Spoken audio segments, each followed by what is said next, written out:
Hey there guys, and welcome back. On this week's show, we're going to be making a lidded box.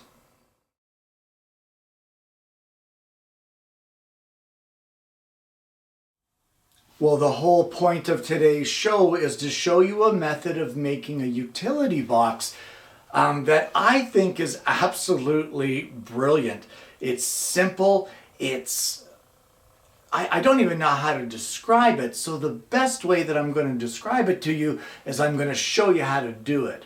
And we're going to start over at the bench with some 1/4-inch thick cherry. Well, once again today we're trying to use up some of the offcuts from one of my model builds.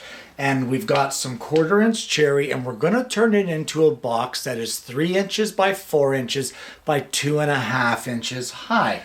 So the first thing that I want to do is I want to take this over to the jointer. I want to true up this one side, and then we're going to rip this piece of cherry down to 2.5 inches wide.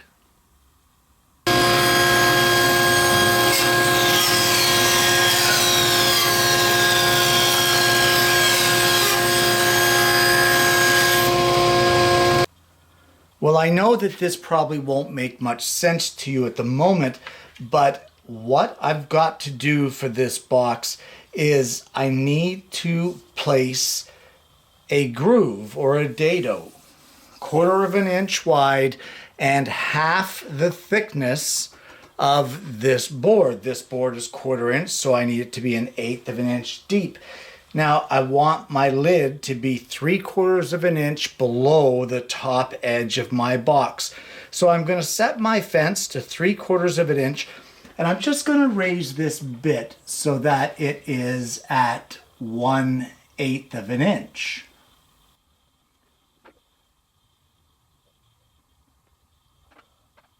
So there we have it at 1/8 inch. Now, what if you don't have one of these fancy digital things?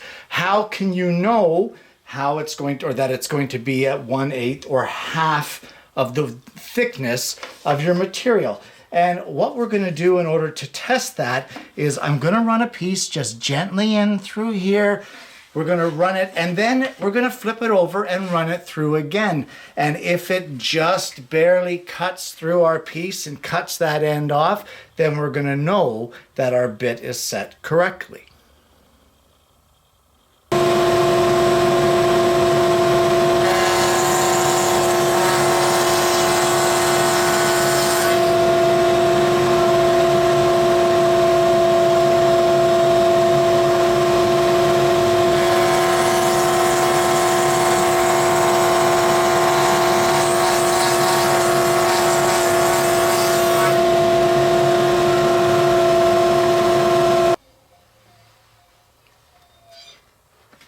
Now I've made a few minor adjustments, and you can see how thin that is. When you get results like this, then you know that you have your bit set to the right height. So now we're going to set our fence so that it's 3/4 inch away from our edge, and I'm going to run a dado with the 1/4 inch straight bit all the way along one edge of our stalk.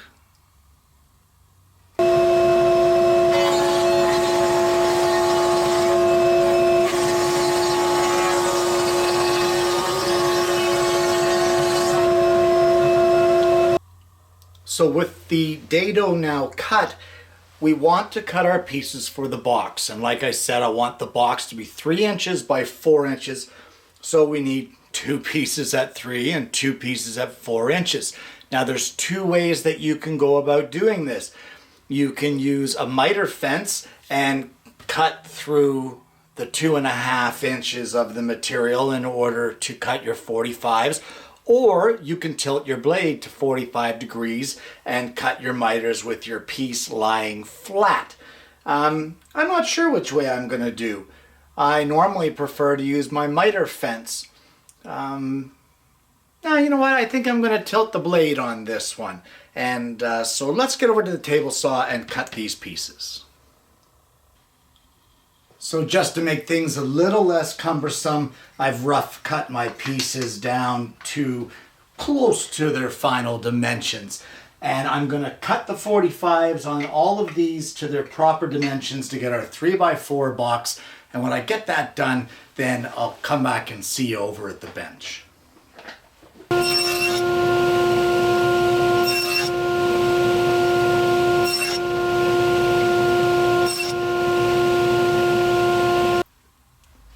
Well, I'm sure that you guys have seen this method of gluing together a box before.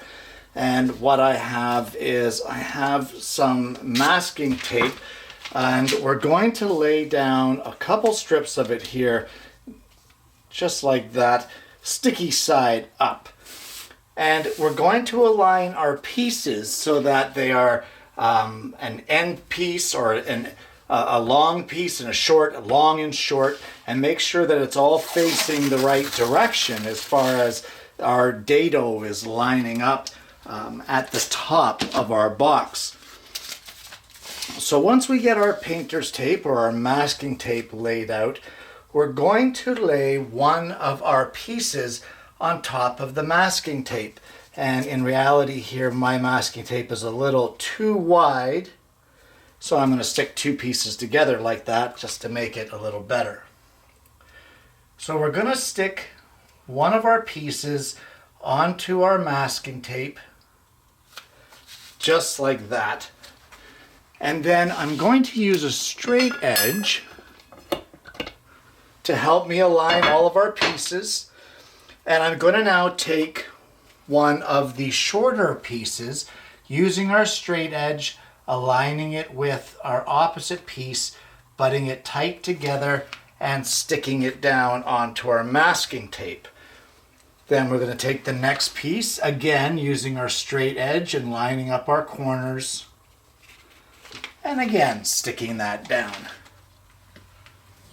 And then our final piece. And once we get all of these pieces lined up and we're happy with their alignment, we're going to get rid of our straight edge and apply some glue and pull the whole thing together and use the tape as a clamp to hold it together.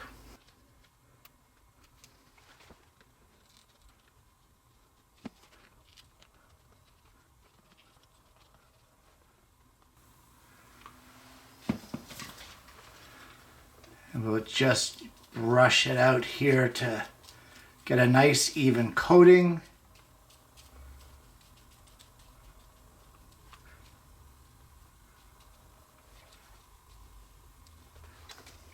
I'd like a little more in this joint here. And one on this end, and then we'll pull it together.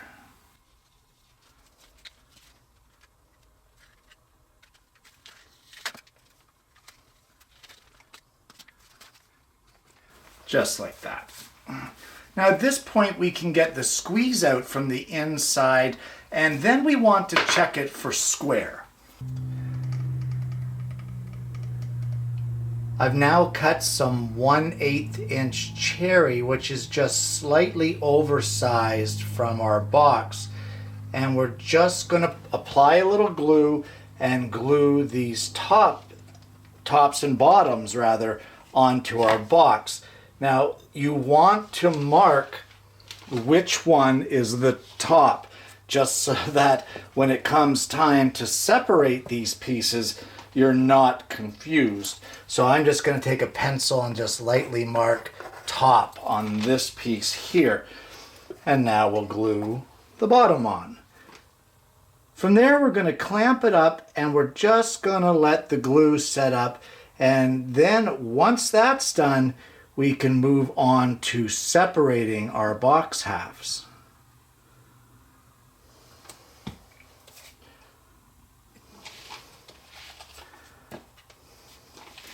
So we'll just put a few clamps on that, and that should be good. Well, it's the next day and the box has dried overnight, and we're just going to peel off this masking tape. Our next job that we need to do now that this is all dried up is we need to trim our oversized top and bottom down to its proper size. So what I've got is a pattern bit here, which is basically a bearing guided bit that follows along the edge and trims whatever is extending beyond that edge flush with it. So it's a flush trim bit.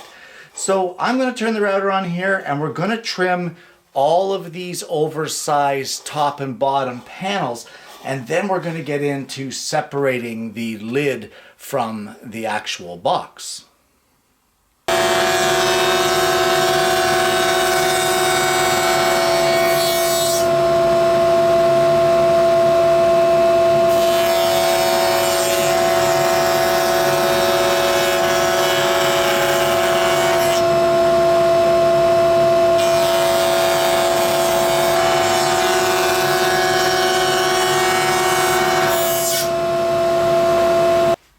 Now, before we separate the sides of the box, I just want to explain the geometry of this, because really it's kind of brilliant.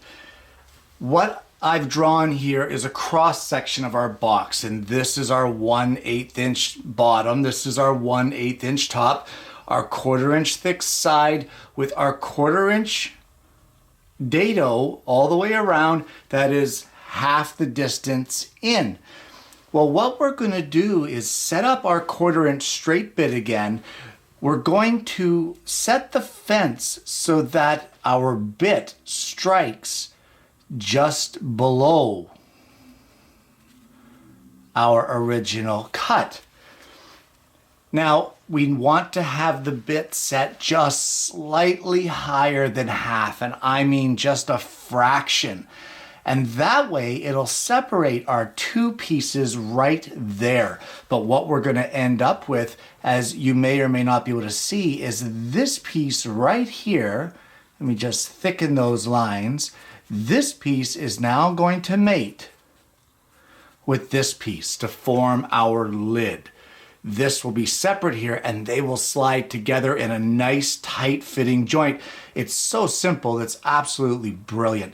So let's go over to the router table. I'll run you through the setup and then we're going to separate these two halves. So I've already set my 1/4 inch bit to be just slightly higher than half of the distance of our 1/4 inch side box. So I have a 1/8 inch setup block here that will represent the top panel. And I have a cutoff of our original dado. Now I save this as a setup block. And what we want to do is set up our fence as I just drew for you so that it's slightly behind and kind of overlapping our original dado. And that looks like it about there. The more it overlaps, the less of a lip you're going to have for the box. So if you bring it down so that it's right at the bottom, kind of just barely overlapping, you will get the widest lip and the most overlap. So now that we have that set, we're going to turn on the dust collection. We're going to set our box so that the top of the box is against our fence, and we're going to run this through and separate these two halves.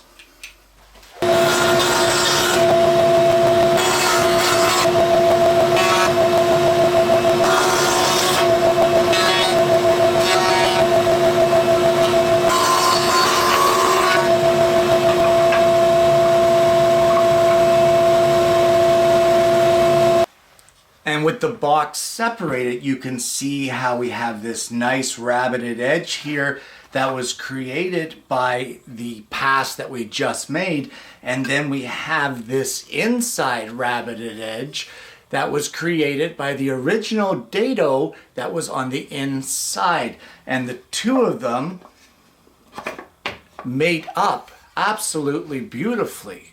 Like, I'm not holding, that lid is secure. Check that out.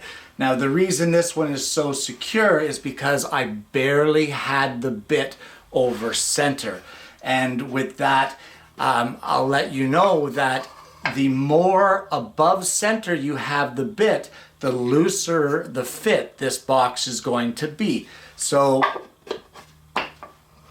it's one of those things that you can adjust it. If this is too tight of a lid for you, then of course, you know, raise the bit a bit more, because if you want to put a finish on this, if anything should swell here, the box isn't going to fit anymore. But either way, this is a spectacular way to make a box. And there you have it. A simple cherry lidded box. Guys, this could not be more simple to make. Most of it was on the table saw, and what wasn't on the table saw was on the router table. And the results are spectacular. I mean, I love how this fits. I love how it goes together, and I love the simplicity. And all it takes is some careful setup on the router table. Now, guys, of course, on the show, you see digital gauges like the one on the router table. Don't be intimidated by that in thinking that, you know, that's what you need to make this box, because that's nonsense. As you saw me do the setup earlier on a block of wood or on a piece of wood, you just have to run it through, flip it over, and do a test cut. You do not need the fancy digital gauges for this. In fact, when I set mine to half the distance, being 1/8, it was actually off. And the reason it was off is because when I calibrated it to the top of the table, or the router table, I actually had it a little too high when I calibrated that. So human error in there made the digital aspect not as good as what it could have been, but that was my fault, not the machine's. Guys, when I first saw this, I thought I had to do it for the show because it is such a great idea, and it's just gorgeous. And I have to give credit where credit is due. And I saw this on a friend of mine's channel. That would be Paul's Messy Workshop.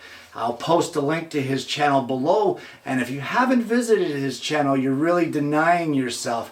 Paul has that, he's just got that air about him on his show that just makes you feel like you're welcome and you're a part of it. And his projects are a lot of fun, and this one was no different. So I'd like to thank Paul for pointing me in this direction on these boxes. Guys, this is one of those things where you can make multiples of this for Christmas gifts or what have you. What better way to wrap someone's Christmas gift than with a gift box made by you? Or even a birthday gift. And I mean, if you really wanted to get snazzy with it, like you could even do intarsia bows over the top and that sort of thing. Use your imagination, because this is a versatile project that is so easy. It's so easy. It's brilliant. I love how this actually works. Guys, if you haven't already, please like and subscribe. Click the bell so that you don't miss notifications of future programs. I hope you've enjoyed today's show, and I really want to thank you for joining in. And I truly hope that you're going to join me next week when I bring you yet another woodworking video.